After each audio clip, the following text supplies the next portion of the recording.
Hey friends and wine lovers, welcome back to another video in our series about the best white wines for beginners to try. I'm Marc Supsic, I'm a certified wine professional, and I'm the creator of Wine Living.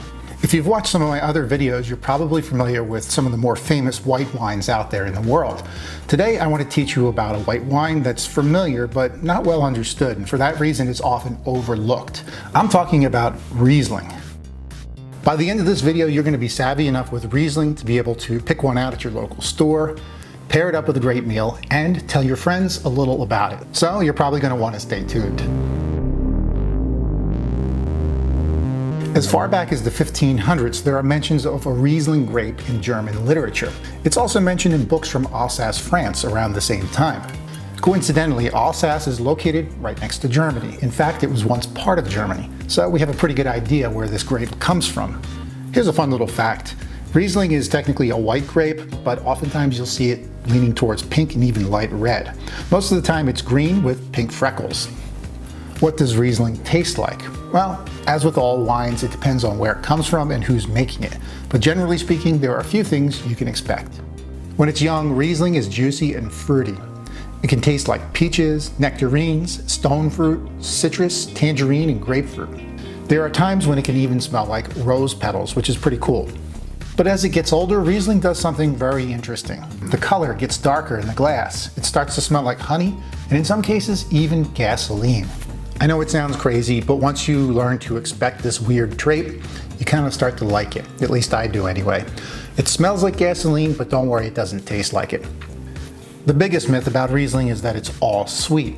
The full story is that Riesling can be made into any type of wine, from a dry bubbly to a super sweet dessert wine. And yes, there are lots of dry Rieslings out there, and they're pretty awesome.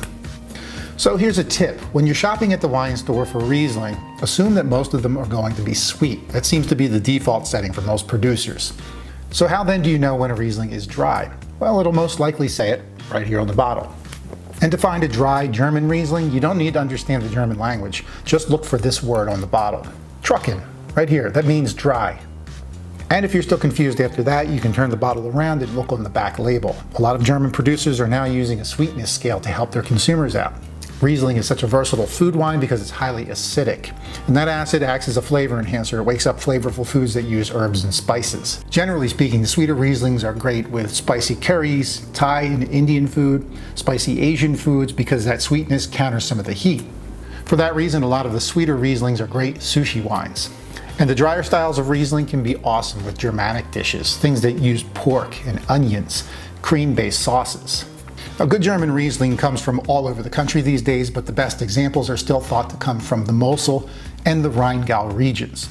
Riesling is made all over the world now, from Austria to Hungary to South Africa to California and even New York's Finger Lakes. But no matter where it comes from, you should always check on the label to see where it falls on the scale of dry to sweet. Price-wise, most young and fresh versions of Riesling come cheaply. Expect to pay anywhere from $7 up to $20. Something worth mentioning is that Riesling is well known for its aging potential. It lasts a really long time. The older and more prestigious the wine, usually from Germany, the higher the price.